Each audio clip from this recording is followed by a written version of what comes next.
vou começar conversando um pouquinho sobre a minha trajetória, quem sou, né? Quem é Naim Arum. Eu sou professor na Unesp, de São Paulo, no Instituto de Artes, e desde 98 eu estudei aqui em São Paulo. Comecei a tocar piano muito cedo, mas profissionalmente eu comecei aos 17 anos, que eu resolvi me profissionalizar.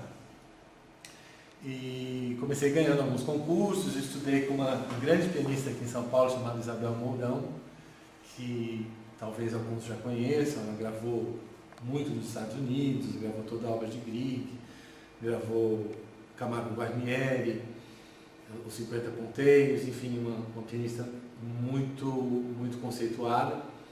E depois de estudar com ela, concluí os meus estudos na USP, e depois fui para os Estados Unidos, onde estudei também alguns anos, fiz meu mestrado e continuei um pouquinho com um grande pianista americano chamado Bernd Johansen, que foi responsável por uma minha formação técnica, principalmente sobre esse trabalho que eu vou falar hoje com vocês, que é focado nos exercícios de Brahms. Esse pianista, quando eu cheguei, eu tinha estudado já aqui no Brasil com o Kohreuter, muitos anos, e ele me ouviu tocando e falou: olha, você tem grandes ideias, você tem muita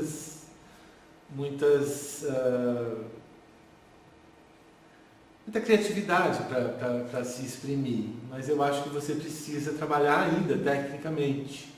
Eu acho que você precisa ainda se soltar mais tecnicamente. Apesar de eu já ter tido grandes experiências, eu tocava muito já com orquestra, já tinha ganhado muitos concursos aqui no Brasil e tinha tocado vários concertos com orquestra, mas ainda me sentia um pouco... faltava alguma coisa técnica.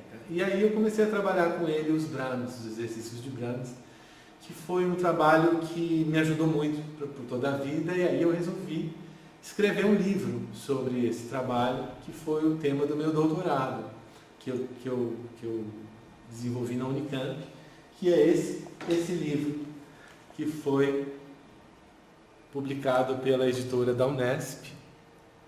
Eu tentei colocar nesse trabalho toda a minha experiência com esses exercícios de Brahms, e como esses exercícios me ajudaram, e eu acho que pode ajudar muita gente, a um depuramento, a um aperfeiçoamento das ideias musicais, né? A gente sempre ouve falar que o brasileiro tem muita criatividade, ele tem muita musicalidade, né? Mas eu acho que falta técnica, eu acho que falta disciplina para chegar lá. Então, por isso que a gente, quando vê os grandes concursos internacionais, poucos brasileiros chegam, né? Alguns chegam, claro, tem notícias de alguns que chegam, mas a grande maioria são russos, americanos, europeus, né, que estão nessas finais. Por quê? Porque eles têm uma disciplina, eles têm uma objetividade no trabalho, no estudo, que eu acho que a gente ainda está um pouco atrás, né? Apesar de ter a nossa miscigenação de raças, eu acho que propicia uma criatividade realmente excepcional, mas eu acho que falta esse foco, né?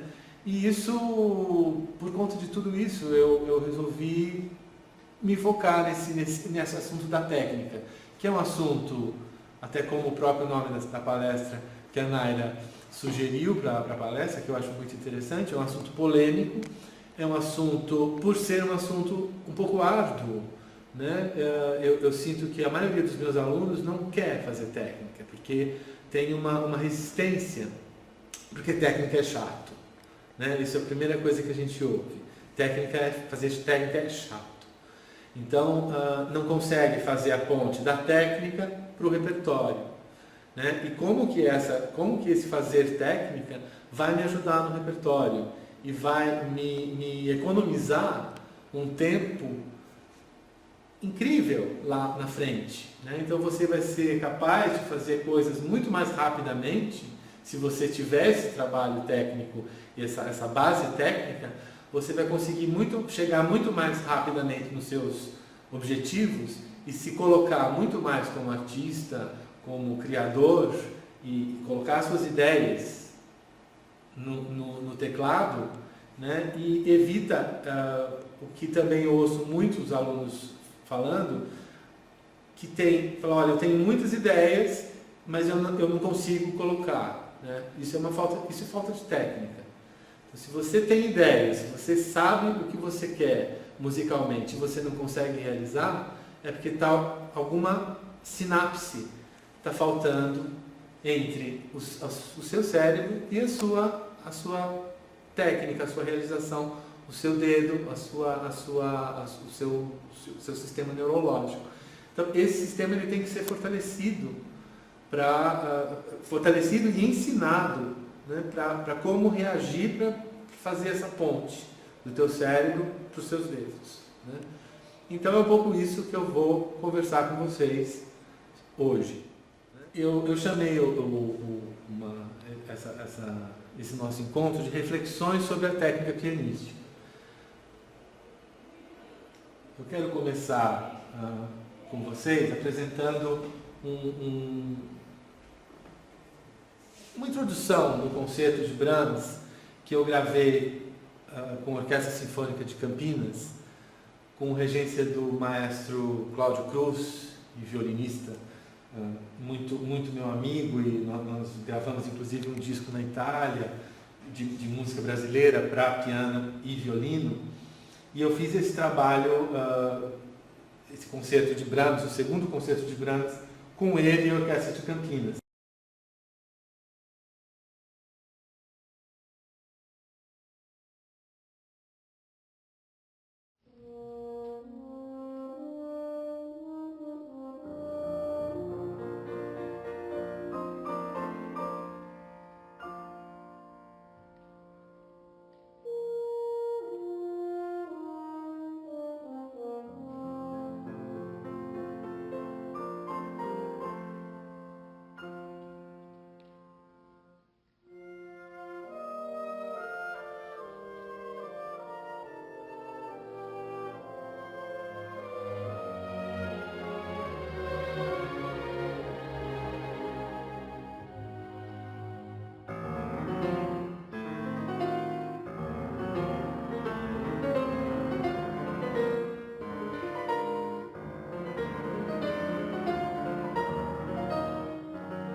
Então eu quero abrir a nossa reflexão sobre os exercícios de Brahms com uma ideia, uma epígrafe que foi feita pela Eugenie Schumann, que foi a filha da Clara Schumann e do Robert Schumann, que a Eugenie ela foi aluna de Brahms, né?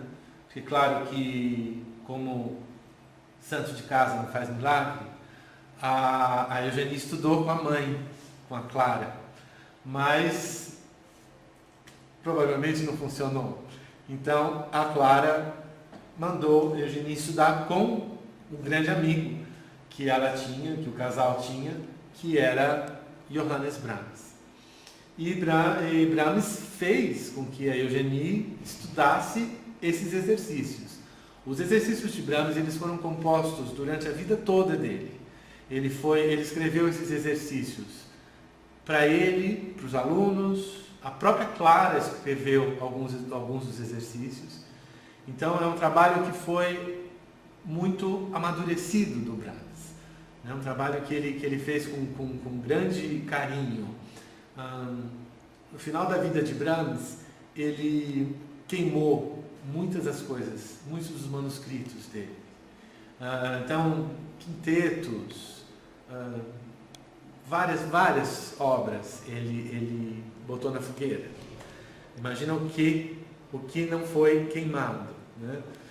Mas esses exercícios especialmente ele fez questão de publicar. Então ele realmente tinha um carinho especial por esses exercícios, né? E Eugenie falou o seguinte: Brahms, assim como minha mãe, tinha opinião de que técnica e especialmente o dedilhado deveriam ser aprendidos através de exercícios. Assim sendo, quando estivermos estudando uma obra musical, a atenção pode ser concentrada sobre o espírito da música. É exatamente o que eu estava falando, né? De você se concentrar na música e não ficar preocupado que aquela passagem não vai sair, que aquela passagem é difícil, enfim. Né? Então, resolver isso a princípio. Né? Então, um dos tópicos que eu coloco é por que realizar esses exercícios técnicos. Além das pontos que eu já me adiantei, é importante a gente perceber o seguinte: os exercícios, eles convergem a atenção para o gesto essencial e não a música com a complexidade dos crescendos, da intensidade do drama, do que você quer passar. Então você estuda o gesto como se fosse um suco concentrado, vamos falar assim, do movimento, né? Então, por isso, talvez, que algumas pessoas falam, é chato. Porque é chato, porque repete um pouco. Mas isso não quer dizer que isso não merece o foco do pianista. O pianista ele precisa entender o gesto mínimo, o pequeno gesto, né? E sem que esse gesto esteja, vamos falar, diluído em outras coisas, em emoção, em dinâmica, em agógica, em ritmo, em tudo isso, né? O gesto simples, né? A essência do gesto. Quando você você tem um exercício, geralmente a memorização é muito rápida, porque eles são simples, né? Então você pega um exercício como vou pegar aqui um exemplo, né? Qualquer um deles. Então, esse, por exemplo, esse número 7, né? E você tem aqui isso.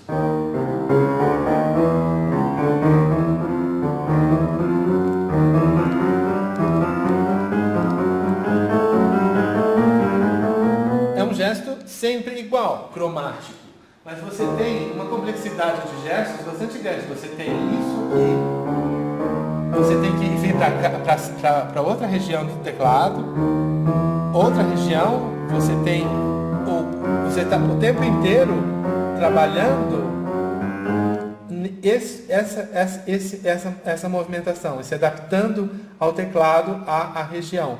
Mas é um gesto pequeno, é uma célula muito pequena. Mas isso, eu sempre digo, vou falar um pouquinho mais tarde, como praticar esses exercícios, sempre muito devagar, porque é devagar que você percebe o gesto. Não adianta você pegar, não que isso não possa ser um pouco mais tarde feito mais rápido, mas não adianta você fazer rápido se você ainda não consegue fazer rápido. Então é melhor fazer muito lento, você entender toda a gestualidade, se situar no piano, sentar bem sentados, pensar no corpo, pensar em todo o aparato, tudo que está te movendo, o corpo, a face, né? Não ter tensões na face, não ter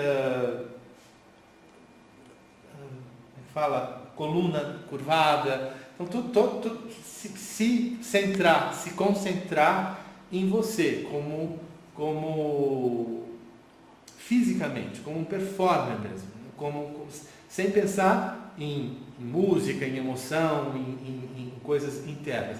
Pensar fisicamente você como um agente instrumental entre a música, entre o seu cérebro e você e o instrumento. Você é uma parte dessa relação.